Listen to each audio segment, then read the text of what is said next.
प्रेम प्रणाम जी सुंदर साथ जी। कल कीर्तन ग्रंथ के 79वें प्रकरण का मंथन कर रहे थे, पर कुछ चौपाइयां शेष रह गई थी। उनका मंथन हम आज करेंगे। इस प्रकरण में तीनों सृष्टियां अर्थात ब्रह्म सृष्टि, ईश्वर सृष्टि और जीव सृष्टि की विशेष रूप से चर्चा की गई है। इंद्रावती जी कहती हैं, एक सुख नहीं चल धाम को और सुख अखंड अक्षर, तीसरो बेकुंड सुपनों त्रिधा सृष्टियों कर। वे कहती हैं, ब्रह्म सृष्टि को तो अखंड परम धाम का सुख प्राप्त होता है और ईश्वरी सृष्टि को अखंड योग माया के ब्रह्मांड में सुख प्राप्त होता है, क्योंकि ईश्वरी सृष्टि का निज धाम वही है और तारतम ज्ञान से रहित होने वाले जीव तो बैकुंठ निराकार के ही सुख को प्राप्त कर पाती हैं। सुंदर साथ जी, महामती जी यही समझाते हैं कि यदि कोई जीव सृष्टि भी प्रियतम पर ब्रह्म पर ईमान लाती है और ध्यान में डूब जाती है, तुरीय अवस्था में खोई रहती है, तो वह भी पर ब्रह्म परमात्मा की कृपा से, ब्रह्म सृष्टि की मेहर से वह चतुष्पाद विभूति उस योग माया में मुक्ति को प्राप्त होगी। इसमें कोई भी संशय नहीं है। महामती जी आगे कहती हैं, कृपा है कई विध की जो तीनों सृष्टि ऊपर, एक एक पर कई विध, इनका बेवरा सुनो दिल धर, इनका बेवरा सुनो दिल धर। वे कहती हैं, इन तीनों सृष्टियों के ऊपर प्रियतम परब्रह्म की अनेक प्रकार से कृपा बरस रही है। एक एक सृष्टि या धनी के चरणों में आने वाले प्रत्येक व्यक्ति पर धनी की कृपा अनेक प्रकार से होती है। हे सुंदर साथ जी, इसका विवरण सुनकर अपने दिल में धारण करो। वे कहती हैं कि कोई भी सृष्टि हो, ईश्वरी सृष्टि हो या जीव सृष्टि हो, प्रियतम परब्रह्म पर पक्का ईमान लाने वाली, उनकी तुरीय अवस्था अर्थात उनके ध्यान चितवनी में मग्न रहने वाली रूह को वे अखंड बहिस्तों में मुक्ति प्रदान करते हैं और वे प्रतिबिंब की लीला जो चतुष्पाद विभूति के ब्रह्मांड अर्थात योग माया में चल रही हैं, उनमें आनंद को प्राप्त होती हैं। महामती जी आगे कहती हैं, कृपा करनी माफक, कृपा माफक करनी, दो माफक अंकुर के, कई कृपा जात नांगिनी। वे कहती हैं, किसी पर भी कृपा करनी के अनुकूल ही होती है और कृपा के अनुकूल ही कोई करनी कर पाता है। करनी तथा कृपा अंकुर पर निर्भर करती है। इस प्रकार धनी की कृपा अनंत है, उसका आकलन बुद्धि से संभव नहीं है। सुंदर साथ जी, जब रूह में इश्क भर जाता है, जब रूह इश्क में लबालब होकर उस प्रियतम परब्रह्म को याद करती है, तो प्रियतम परब्रह्म की कृपा उस पर सदैव बरसती रहती है।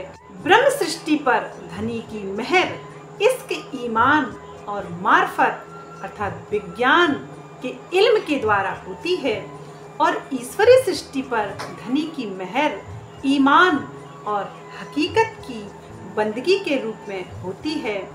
जबकि जीव सृष्टि का हृदय कठोर, संशयात्मक और शुष्क ज्ञान वाला होता है, लेकिन वह शरीयत के मार्ग पर चलकर भी अगर उस प्रियतम परब्रह्म की पूजा करता है, ईमान लाता है, तो वह भी अखंड बहिस्तों में मुक्ति को प्राप्त होगा।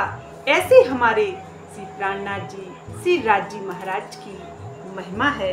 महामती जी आगे कहते हैं, धामे अंकुर एक विध को कई विधि कृपा के ली, ऐ माफक कृपा करनी भई, करने खुशाली खेली। वे कहते हैं, धाम धनी, धाम का अंकुर सबका एक जैसा ही होता है, अर्थात सबकी सुरता आत्मा एक जैसी होती है, किंतु जीवों के स्वभाव अलग अलग होते हैं, क्योंकि वे सत्व रज तम तीनों गुणों के अधीन होते हैं और सब में यह गुण सात्विक, राजसिक और तामसिक की मात्रा ज्यादा या कम होती ही है, इसलिए उनका स्वभाव तो विपरीत होता ही है। वे कहते हैं, करनी के अनुसार कृपा भी अनेक प्रकार की होती है।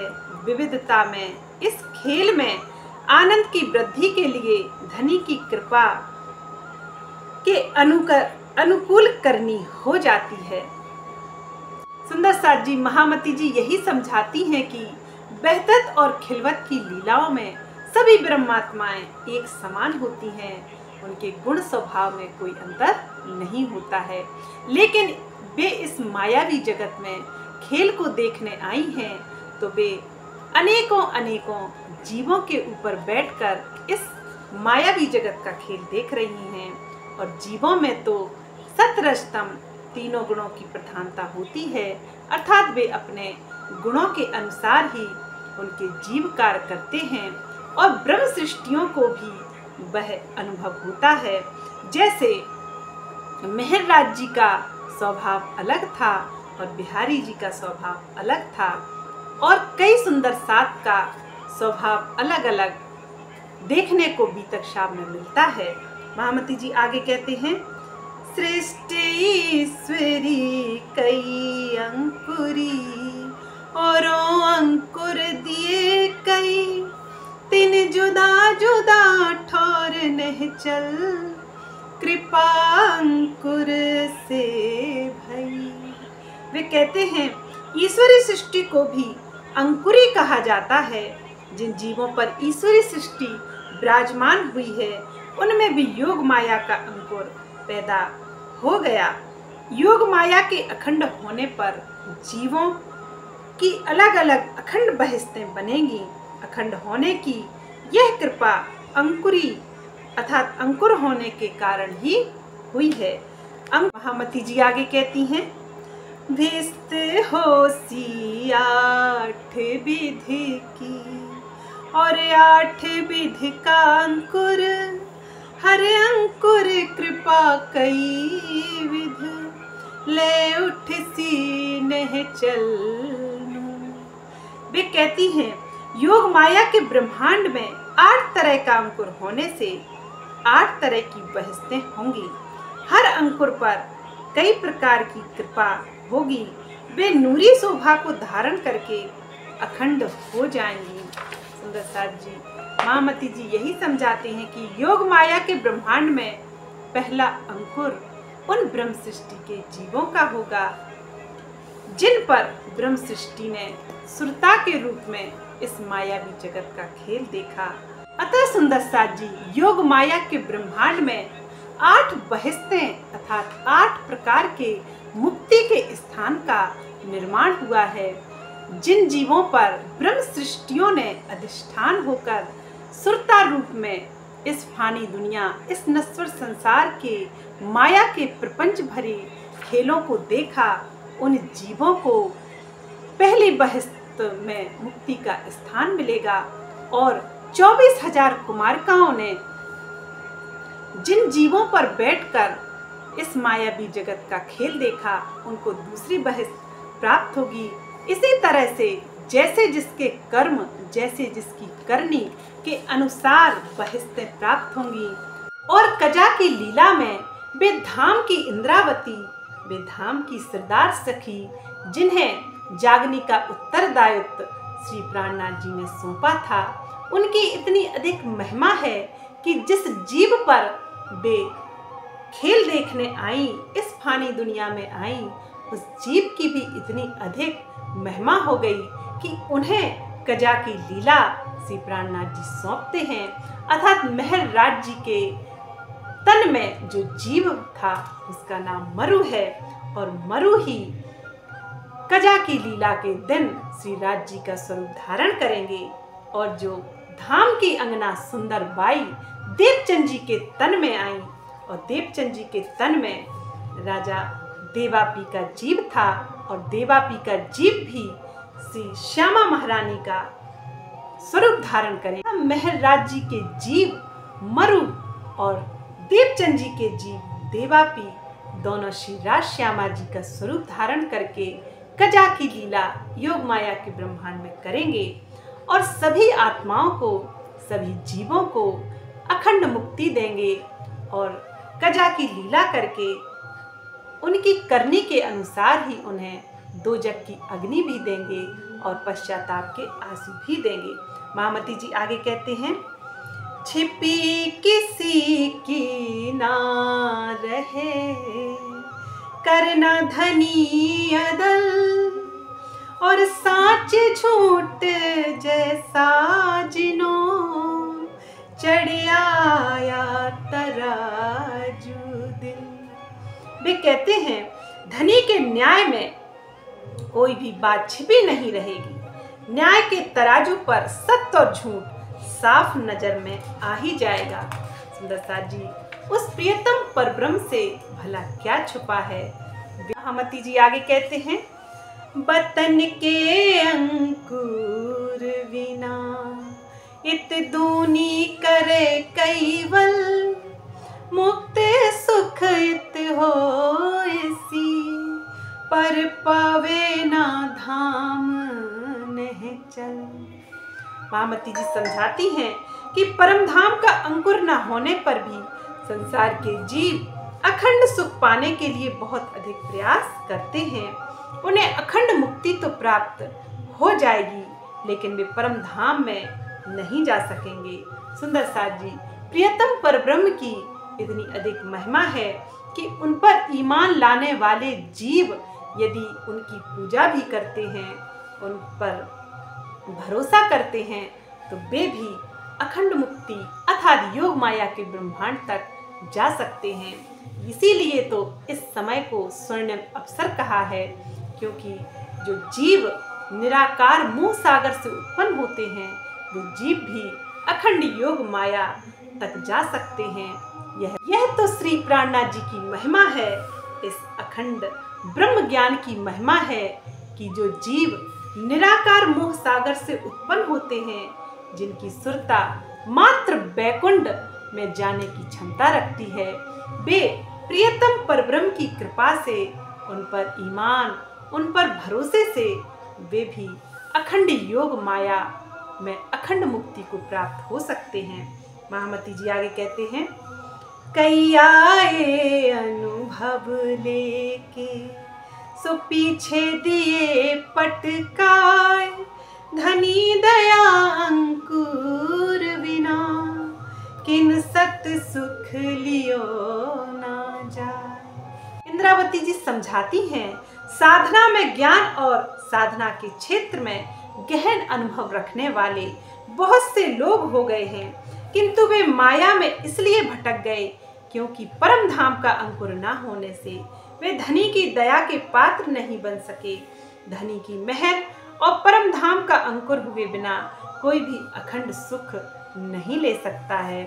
सुंदरसाज जी, मेहर सब पर महबूब की पर पावे करनी माफक, अर्थात ब्रह्म ज्ञान तो सबके लिए है, लेकिन जो ईमान नहीं लाएगा, जो ईमान पर कायम नहीं होगा, वह भला अखंड सुख कैसे प्राप्त कर सकता है। उसे तो फिर दो जग की अग्नि और पश्चाताप के आंसू मिलने ही हैं। महामती जी आगे कहते हैं, कदी 100 बरस रहो साथ में, धनी अनुभव 100 बेर, मूल अंकुर दया बिना ले, कर में डारे अंधे। प्रियतम परब्रह्म की इतनी महिमा है कि जीव सृष्टि को भी तारने आ गए और उनको भी अखंड ज्ञान का वह सुख प्राप्त हो सकता है। लेकिन वे कहते हैं कि भले ही कोई व्यक्ति 100 वर्ष तक सुंदर सात के समूह में रहे और ज्ञान दृष्टि से उसे 100 बार भी धनी का अनुभव हो जाए, फिर भी यदि उसमें परम धाम का अंकुर नहीं है तो धनी की दया नहीं हो सकती, तो वह दुष्कर्मों के कारण माया में भटकता रहेगा। महामती जी आगे कहते हैं, दया और अंकुर की छिपे न करनी नूर, मन वाचा कर्म बांध के दूजा ऐसा कर ना सके जहू। महामती जी कहती हैं, जिनके ऊपर धनी की दया होती है और परम धाम का अंकुर होता है, उनकी करनी का प्रकाश इतना अधिक होता है कि वह छिपे हुए नहीं रह सकते।